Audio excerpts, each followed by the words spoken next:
Fala pessoal, me chamo Yuri, trabalho numa instituição financeira e eu fiz o curso da For You Certificações. É um curso que eu aconselho você a fazer, você que busca uma certificação na área financeira, porque você vai ter todo um suporte, né? Por vezes eu precisei de ajuda, apoio, suporte no final de semana. O Lucas entrava em contato, tirando as minhas dúvidas, me apoiando, me dando algumas dicas. Então, assim, eu só tenho a agradecer porque foi fundamental para que eu conseguisse a aprovação nessa certificação. Os mapas mentais, a metodologia de ensino.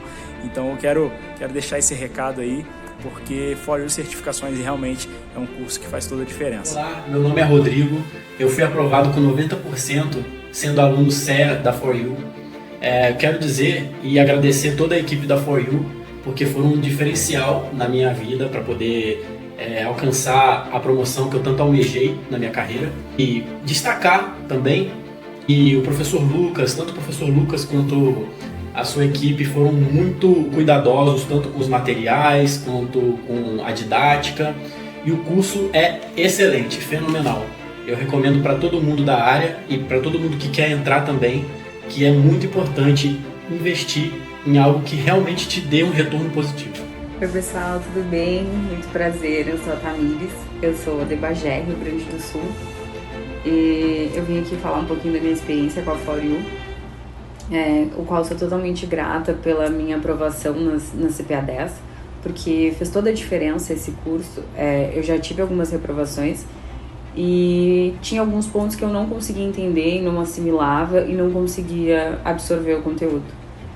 E aí eu conheci o Lucas, vi os mapas mentais dele, vi como é que funcionava o simulado e resolvi comprar o curso uns dias antes da minha prova e consegui assistir todas as aulas, entender toda a matéria e conseguir ser aprovada com êxito na CPA 10. Então eu sou muito grata por Lucas, por esse curso incrível, né, que tem uma forma de aprendizagem muito fácil, de fácil entendimento. Então, muito obrigada por isso.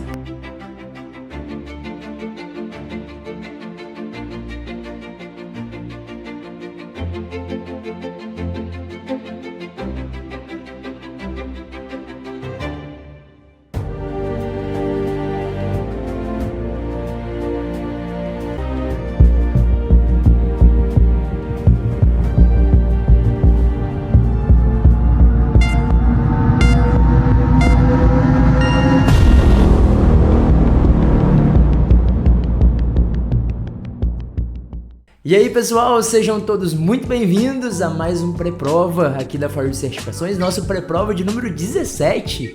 Para quem não me conhece, eu sou o professor Lucas Paiva, professor e fundador aqui da For You Certificações, e juntos hoje, né, vamos resolver algumas questões de cálculos que vêm caindo nas provas do CEA.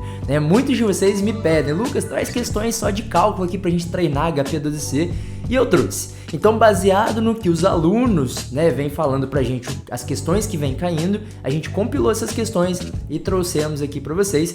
Claro, pessoal, como eu sempre digo, isso é só um gostinho do que você, como aluno, poderia ter acesso, a mais de 1000 questões comentadas, questões de prova, lista de ouro, nossa lista exclusiva com questões que vem caindo recentemente na prova, um acompanhamento no privado, enfim, toda a estrutura, as aulas super didáticas, toda a estrutura que a gente proporciona para todos vocês aí conseguirem a aprovação, E não é à toa que hoje nós temos aí um dos maiores índices de aprovação do Brasil, mais de 90% de aprovação no CEA, tá?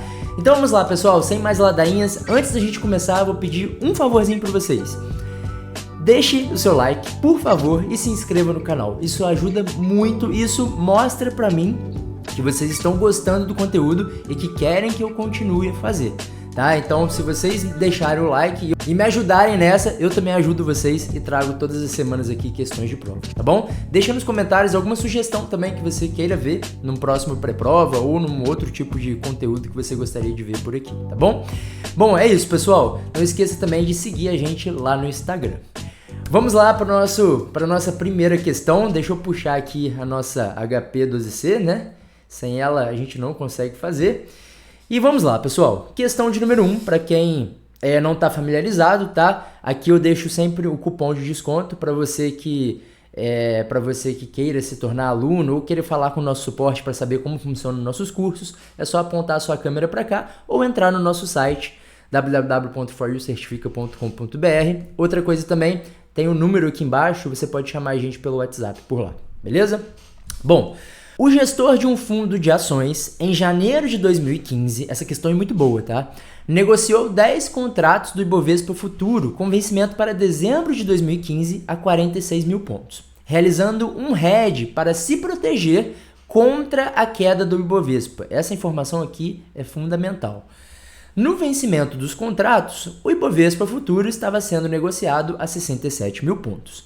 Dado, desconsidere os custos de corretagem e outras despesas. Se cada ponto equivale a R$1 em relação ao total dos ajustes diários, pode-se afirmar que o fundo... Então vamos lá. O que aconteceu aqui? Um gestor de um fundo de ações, ele estava com medo, né? Ele comprava, ele tem na carteira desse fundo ações do Ibovespa, e ele estava com medo do Ibovespa cair e ele precisava se proteger. Ou seja, ele precisava realizar um hedge, né? Uma proteção. E para isso ele utiliza derivativos. Então o que ele fez? Ele foi até o mercado de derivativos para vender o índice do Ibovespa Futuro. Né? Por que ele vende o índice Ibovespa Futuro? Porque ele quer se proteger contra a queda. Então bota isso na cabeça de vocês. Quando eu quero me proteger contra a queda, eu vou entrar vendido. Eu vou vender um contrato futuro, seja de milho, de soja, de dólar, né, de juros ou do índice Ibovespa. Então eu quero me proteger contra a queda. Se eu quero me proteger contra a alta, né, contra uma alta do dólar, por exemplo, eu vou comprar contratos futuros de dólar, tá? Então, quero me proteger contra a queda, eu vendo o contrato. Quero me proteger contra a alta, eu vou comprar esse contrato futuro, tá? Porque no mercado de opções é um pouquinho diferente, beleza? Então vamos lá. No vencimento dos contratos, o Ibovespa Futuro estava sendo negociado a 67 mil pontos. Dado, desconsidere os custos de corretagem e outras despesas. Se cada ponto equivale a R$1.000 em relação ao total dos ajustes diários, pode-se afirmar que o fundo... Então vamos lá. Então esse gestor, ele vendeu um contrato futuro, né, futuro de Ibov, a 46 mil pontos. Isso em janeiro de 2015, tá? E quando foi lá em dezembro de 2015, esse contrato venceu. E no vencimento desse contrato, o Ibovespa Futuro estava sendo negociado a 67 mil pontos. Então o que aconteceu aqui? O mercado foi contra, né, na verdade, o que ele estava achando. Ele estava achando que o Ibovespa ia cair de 46 para 20 mil, por exemplo. Só que aconteceu o contrário. O Ibovespa subiu. Então, ele que ele vendeu um contrato futuro, ele acabou tendo prejuízo nessa operação. Porque ele vendeu mais barato, ele vendeu mais caro para comprar mais barato. Só que o que aconteceu? Ele vendeu a 46 e subiu. Então, se ele está vendido a 46, ele vai ter que pagar 67 depois nesses contratos. Então, ele vai ter que pagar mais caro, ele vai ter um prejuízo. E é isso que ele quer descobrir, prejuízo de quanto, né? De 46 para 67, a gente teve uma variação aqui de 21 mil. Né? O Ibovespa saiu de 46 e foi para 67. Se eu tivesse comprado esse contrato futuro, eu teria lucro. Porque, poxa, eu comprei a 46 e agora eu estou tendo que vender a 67. Perfeito. Né? Só que aconteceu o contrário. Então, ele vendeu a 46 e agora está tendo que comprar a 67. Então, ele teve um prejuízo de 21 mil pontos. Se cada ponto equivale a R$1, a gente nem precisa de calculadora, 21 mil reais por contrato. Então, 21 mil reais, muito cuidado aqui porque tem essa opção, né? Então, ele precisou pagar 21 mil reais. Só que quantos contratos ele teve? Ele negociou 10 contratos. Então, eu vou ter que fazer isso aqui vezes 10. E aí, sim, 210 mil. Tá? Então, ele teve que pagar 210 mil reais, letra B, resposta da nossa questão. Entendidos? Pessoal, dúvidas, pode mandar, né? Eu não vou conseguir ir respondendo agora, mas a nossa equipe está aqui para ir respondendo, tá? E qualquer dúvida também, a gente entra em contato comigo por esse WhatsApp também, pode mandar mensagem, que a gente está sempre lá para responder, tá? Você fala diretamente comigo. Bom, questão de número 2. Um investidor aplica 2 milhões de reais, essa questão sempre cai na prova, gente. É a questão do fundo multimercado de capital protegido. Quando vocês verem essa questão na prova, vocês vão lembrar de mim. Um investidor aplica 2 milhões de reais por meses em um fundo multimercado de capital protegido, com as seguintes características de remuneração. 120% da taxa DI do período se ocorrer alta superior a 30% do Bovespa. Então, o que acontece aqui? A gente tem um fundo de capital protegido e existem algumas características, né? Existem alguns cenários para ele ser remunerado. Então, por exemplo, ele vai ser remunerado a 120% do DI do período se acontecer uma alta superior a 30% do Bovespa. Então, se o Bovespa sair de 100 para 130, ele teve uma alta de 30% do Ibovespa. Então, aqui, ele vai ganhar 120% do DI, né, do CDI, do período. Outro cenário, cenário 2. Ele vai ganhar 110% da taxa DI do período se o Ibovespa tiver uma variação entre 10% a 20%. E ele vai ganhar 100% da taxa DI do período se a variação do Ibovespa ficar entre 0% a 10%. E ele não vai ganhar nada, ou seja, é um fundo de capital protegido, né, é um multimercado, ou seja, ele vai ter o capital protegido. Se ele aplicou 2 milhões, por mais que o Ibovespa caia, ele vai resgatar os 2 milhões. Por isso que chama capital protegido. E aí ele dá alguns dados. O Ibovespa em pontos no dia da aplicação foi 102.345.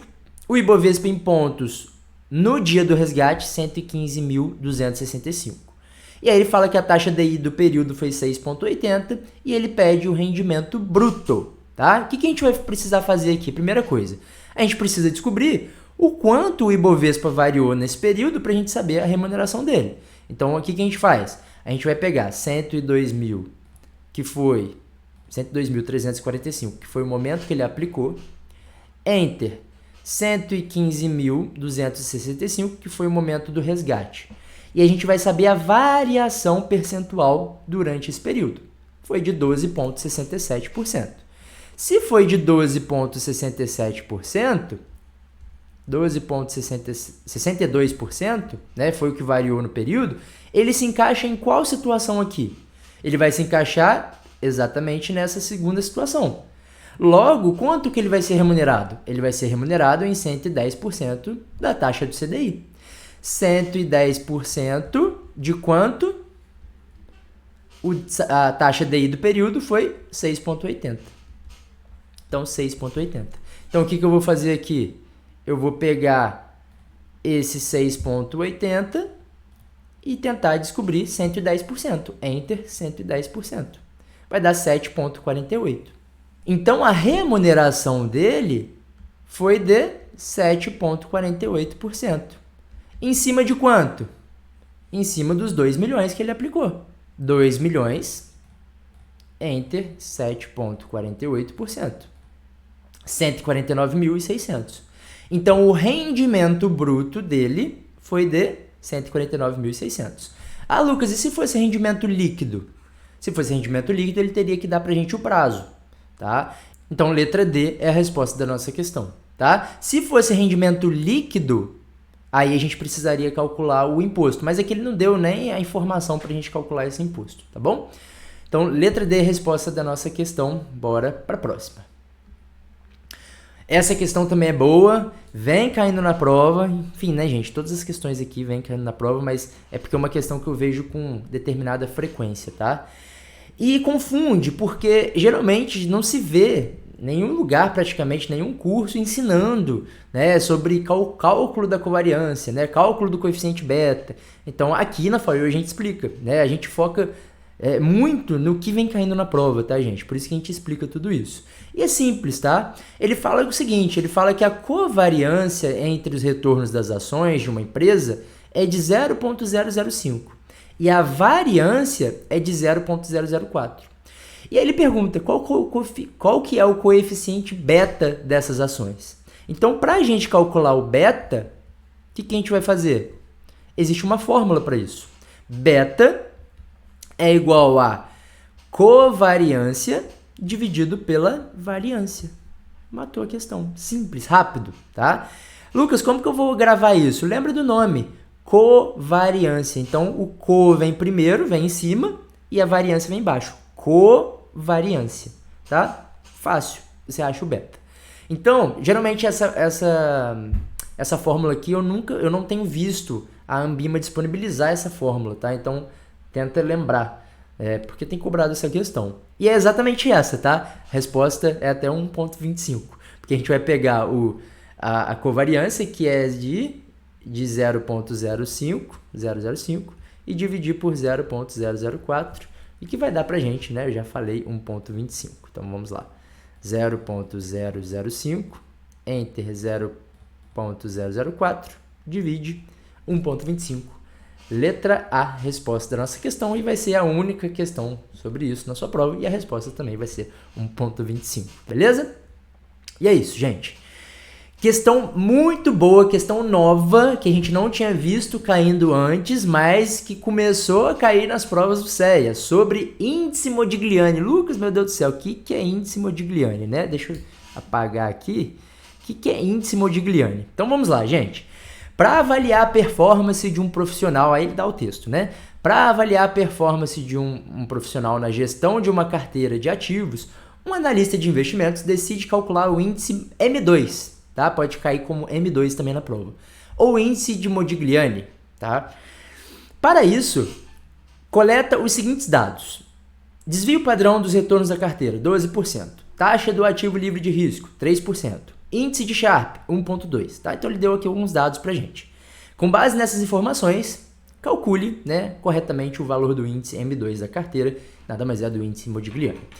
Pessoal, o que eu vou explicar aqui para vocês? O que é o índice Modigliani? O índice Modigliani é uma relação de índice-retorno também, de risco-retorno também de um determinado ativo. A gente não tem o índice de Sharpe, né? A gente tem o índice de Treynor. Todos esses medem a relação risco-retorno ajustado por um determinado risco. E o índice de Modigliani nada mais é do que um índice que vai ajustar o retorno de um determinado ativo pelo risk-free, pela taxa livre de risco. Então a gente tem, por exemplo, um investimento, vamos colocar aqui o Tesouro Selic, que é o nosso investimento livre de risco, né? Vamos supor que ele renda 3% ao ano. Tá? E aí nós temos um outro investimento B, esse aqui é um investimento seguro, tá? E aí a gente tem um investimento B que ele é mais arriscado, vamos supor que seja uma ação qualquer, tá? De uma empresa arriscada. E essa ação, por ser mais arriscada, ela vai me dar 10% ao ano. Agora a gente pensa assim, qual que vale mais a pena? O A ou o B? Ganhar 3% ou 10%? Se a gente analisar puramente o retorno, a gente vai falar que a ação que está me dando 10% é mais vantajosa, certo? Só que a gente não pode comparar uma ação com um título público, porque ambos têm riscos diferentes. Então a gente precisa ajustar esse risco, os dois para o mesmo risco, para a gente conseguir comparar abacaxi com abacaxi, né? A gente não vai comparar abacaxi com maçã. Então a gente precisa ajustar esse risco. E é isso que o índice Modigliani faz. Ele pega esse investimento B nessa ação e ele ajusta para o mesmo risco de A. Então a gente fala assim, se essa ação fosse tão segura quanto esse meu título público, quanto que ela me daria de retorno? Né? Isso é para a gente ver a relação risco e retorno. E aí, para isso, a gente vai utilizar essa fórmula. Índice de Modigliani, M2, é igual ao índice de Sharpe, vezes o desvio padrão daquele ativo, tá? O risco daquele ativo, que é utilizado como desvio padrão, né, daquela carteira, mais o ativo livre de risco, né, que é o risk-free. Então, o que a gente vai fazer aqui? M2 é igual a... Qual que é o índice de Sharpe? Índice de Sharpe é 1.2. 1.2 vezes o desvio padrão, que é 12, mais a nossa taxa do ativo livre de risco, que é 3. Tá? Então, o nosso M2 nada mais vai ser do que M2 é igual a... É isso que a gente vai precisar fazer, tá bom? Essa é a formulazinha, tá, gente? 1.2, enter 12 vezes 3 mais 17.40. 17.40 temos aqui na alternativa D, né? 17.40, essa é a resposta da nossa questão. Beleza? Só vai cair essa questão sobre índice Modigliani, vai cair basicamente exatamente com esses dados, tá? Se a Ambima alterar, ela vai alterar somente esses dados. Mas é basicamente isso, ele vai perguntar o índice Modigliani. Tem o índice Sharpe, tem o desvio padrão, soma com a taxa livre de risco. Beleza? E é isso, gente. Bora para nossa próxima. E antes da gente continuar, eu vou pedir para vocês deixarem o like, né? É a hora do nosso like aqui. Vou pedir para vocês me ajudarem se vocês estão gostando desse pré-prova, se está sendo válido para você, né? Então, como uma forma aí até de agradecimento, eu vou pedir para que vocês nos ajudem para que a gente possa continuar trazendo esses conteúdos para vocês, que são tão importantes para a prova de vocês, tá? E além disso, pessoal, vou deixar até aqui o nosso cupom de desconto. É só ativar aqui através desse QR Code, ou então chama a gente pelo WhatsApp, né? Coloca lá no Instagram, chama a gente pelo Instagram, fala, olha, eu quero o cupom de desconto do pré-prova, né? Do pré-prova número 17, que aí a gente vai enviar para você, tá? Ou então você é só colocar a câmera do seu celular na tela aqui nesse QR Code, tá bom? E vai ser um prazer ter vocês aqui como nossos alunos. Nós já passamos de mais de 90% de aprovação, um dos maiores índices de aprovação do Brasil, tá? Então, a gente tem muito orgulho de falar isso, porque realmente quem estuda aqui com a For You consegue a aprovação. E se tiver algum aluno aqui assistindo, pode falar, gente, que realmente é diferenciado. A nossa equipe, ó, vale ouro, tá bom? Vamos lá, pessoal, questão de número 5. Um investidor pretende acumular R$535 mil com o objetivo de adquirir um imóvel. Atualmente, ele possui R$150 mil, então aqui a gente vai utilizar aquele NI, PV e PMT, né, na nossa calculadora. Então, hoje ele tem R$150 mil, então já vamos colocando até os dados aqui. E ele quer acumular futuramente um valor de R$535 mil, tá? É isso que ele falou até agora. Então, o investidor pretende acumular 535 mil para comprar uma casa e ele já tem 150 mil. Dados. Desconsidere a inflação e o imposto de renda. Considere um rendimento de 0,78% ao mês. Então, esse investimento vai ficar rendendo a 0,78% ao mês, durante todo o período, até ele conseguir esses 535 mil. Caso ele realize aportes mensais de R$ 3.150, então, caso a nossa PMT, né, o nosso aporte mensal for de R$ 3.150, em quanto tempo ele acumulará esse montante? Ou seja, ele está pedindo para a gente o nosso prazo, tá? Isso, pessoal, é até legal vocês fazerem, né? Poxa, eu estou querendo comprar uma casa. Hoje eu tenho tanto. Se eu for colocar R$1.000 por mês, R$2.000 por mês nesse investimento, nesse CDB que está pagando 1% ao mês, em quanto tempo eu vou ter esse dinheiro? Né? Quanto tempo, se eu colocar R$2.000 por mês de investimento, quanto tempo eu vou chegar no meu primeiro milhão? Né? A gente consegue fazer isso. Né? Tenta trazer até um pouquinho para a vida real para vocês treinarem. Né? Faz esses exercícios. Né? Então vamos lá, pessoal. A gente tem que hoje ele já tem investido R$150 mil. Então, se ele já tem investido, essa que é a dificuldade da galera, a gente precisa colocar o CHS, tá? A gente precisa indicar para a calculadora que já está investido, que já saiu do bolso dele esse valor. E que vai continuar saindo do bolso dele R$3.150 por mês. Então, também tem que colocar o CHS aqui, tá bom? Então, vamos lá.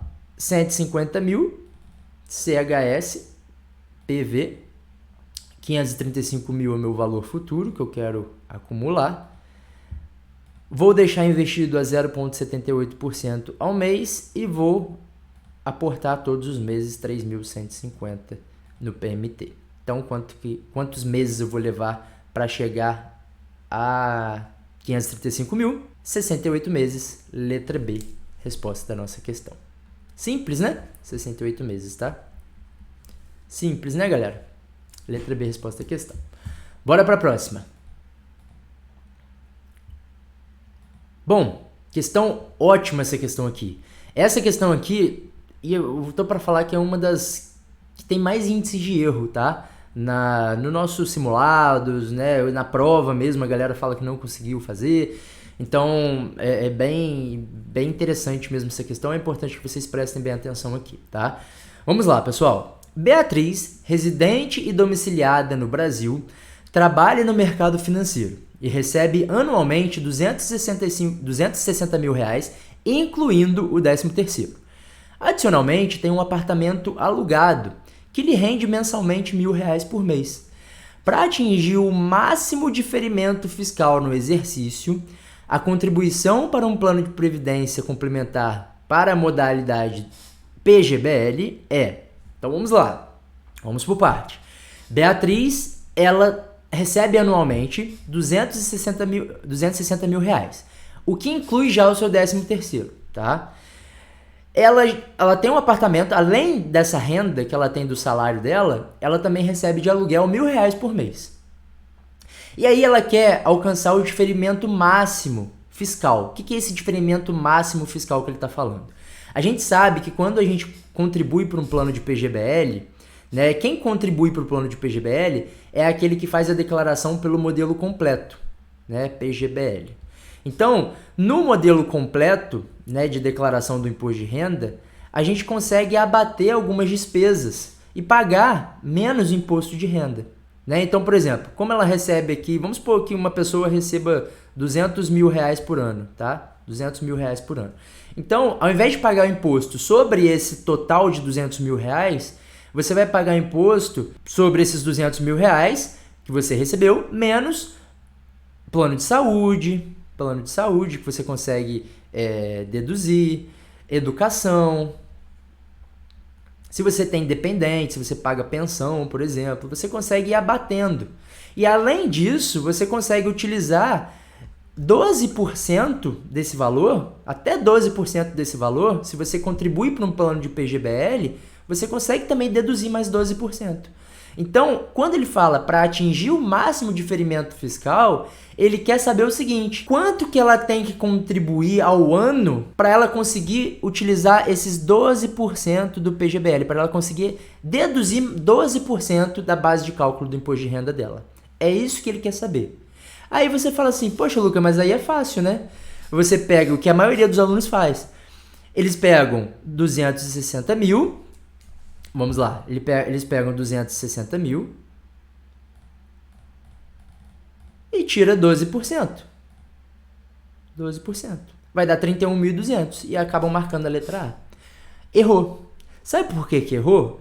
Porque decorou que você pega 12% sobre o seu salário e pronto. Né? Ou então o que o aluno faz? Ele pega e soma esses R$1.000 aqui, 12 mil, né? Que vai dar 272 mil e pega os 12%. Também vai errar. Por quê? Porque tem uma informação muito importante aqui. Esses 12% do PGBL, ele é deduzido sobre a nossa renda bruta tributável. São os nossos rendimentos que são compensados lá no ajuste anual. O 13º não entra, porque o 13º ele é exclusivo. O 13º ele é exclusivo e definitivo na fonte. Como assim, Lucas? Quando você recebe o 13º, você já recebe o 13º já deduzido o imposto de renda, né? Você já tem descontado o imposto de renda na fonte. Só que esse valor que descontou, lá no ajuste anual do imposto de renda, você não vai conseguir compensar esse valor. Você, por exemplo, não consegue ter restituição, né, vindo desse imposto que você pagou pelo 13º. Né? Então, ele é exclusivo e definitivo. Pagou, já era. Tá? Você não consegue restituir esse imposto, por exemplo. Tá? Então, o 13º, ele não entra aqui. O que é considerado um rendimento tributável? Né? Rendimento tributável e compensável. Salário, aluguel, Ó, aluguel, lucro que você teve quando você vendeu algum imóvel, tá? Aposentadoria, pensão do INSS, tudo isso entra como rendimentos tributáveis. Então, quando você vai declarar lá o imposto de renda, você coloca tudo isso em rendimentos tributáveis compensáveis. Agora, quais são os rendimentos sujeitos à tributação exclusiva e definitiva na fonte? 13º, juros sobre o capital próprio que você ganha de uma determinada ação, fundos de investimento, quando você compra um CDB, né, um título público, tudo isso é exclusivo e definitivo na fonte. Se vocês quiserem, pessoal, eu tenho uma tabelinha que fala tudo isso, tá? O que é considerado rendimentos isentos, o que são considerados rendimentos tributáveis e compensáveis e o que são considerados rendimentos exclusivos e definitivos. Tá? Isso é importante que vocês saibam, para vocês, inclusive, responderem esse tipo de questão. Tá? Então, resumindo, um PGBL, ele consegue deduzir até 12% sobre o rendimento bruto tributável e compensável, tá? Então, se o 13º não entra, o que a gente vai ter que fazer? A gente vai precisar pegar esses 260 mil aqui para descobrir o salário dela, né? Esses 260 mil aqui, a gente vai dividir por 13. Enter, 13 divide. Então, o salário dela é de 20 mil. Se é 20 mil vezes 12 anualmente, né, vai ser 240 mil. Então, a gente vai ter que tirar 20 mil daqui. Outra coisa, ela tem um apartamento alugado. Então, de aluguel, vai entrar mais 12 mil reais aqui. Porque ela recebe R$1.000 por mês. Totalizando 252 mil reais. Agora sim, eu posso pegar 12% disso para fazer um PGBL. E esse é o valor máximo de diferimento fiscal no exercício. É isso que eu vou fazer. Então, eu vou pegar 252 mil, enter, 12%. 30.240. Tem essa resposta? Tem. Tá? Letra B, resposta da questão. Entendidos, pessoal? Espero que sim. E bora para a próxima, tá? Cuidado, porque muita gente erra essa questão. Vamos lá, pessoal. Questãozinha tranquila essa, tá? Questão de número 7. Um investidor solicitou a um especialista em investimento que analise um projeto que requer um investimento inicial de R$10 mil e taxa de atratividade de 11% ao ano. Os fluxos de caixa líquidos esperados ao final de cada ano são... Então, é um projeto onde ele precisa fazer um investimento de R$10 mil e ele vai ter retornos, né? Esse é o fluxo de caixa esperado do projeto. Eu investi R$10 mil, no primeiro ano eu vou ter R$7 mil de retorno, no segundo ano R$3.500, terceiro R$3.500 e no quarto ano R$1.000. Então ele pede o VPL desse projeto, o valor presente líquido. E a gente sabe que para a gente calcular o VPL, a gente precisa achar esse NPV, que é aqui na calculadora, é essa teclinha aqui, né? É o Net Present Value, alguma coisa assim, é isso mesmo, Net Present Value, tá? Em inglês, que é o valor presente líquido. Então, o que a gente vai ter que fazer? A gente vai ter que jogar os fluxos de caixa, a gente vai ter que entrar esses fluxos de caixa na nossa calculadora e depois puxar o nosso NPV, dado a nossa taxa de atratividade de 11%. Tá? Então vamos lá, pessoal. O que a gente vai fazer? Primeiro ano. O primeiro ano é o fluxo de caixa inicial, né? Que foi de R$10 mil negativo. Então eu vou pegar R$10 mil, vou pegar CHS, G, CF0. Tá? Então, só para a gente acompanhar aqui, ó. R$10 mil, CHS, 10 mil, G, CF0. Depois a gente vai ter que entrar os fluxos positivos. Tá? Esse aqui é o fluxo de caixa inicial. Então, aqui, o fluxo de caixa positivo, 7 mil, G, CFJ. 3.500, G, CFJ. 3.500 de novo, G, CFJ. E no final, 1.000, G, CFJ. Tá? Esse é o fluxo de caixa que a gente vai ter que entrar na nossa calculadora. No ano 1, no ano 2, no ano 3, no ano 4. Tá? Então vamos lá. Já entramos no primeiro fluxo aqui, né? De R$10 mil. Agora, 7 mil, G, CFJ, 3.500, GCFJ, 13.500 de novo GCFJ, 1.000 GCFJ. Ele falou que tem uma taxa de atratividade de 11%, então 11% é o nosso I, tá? 11 é o nosso I.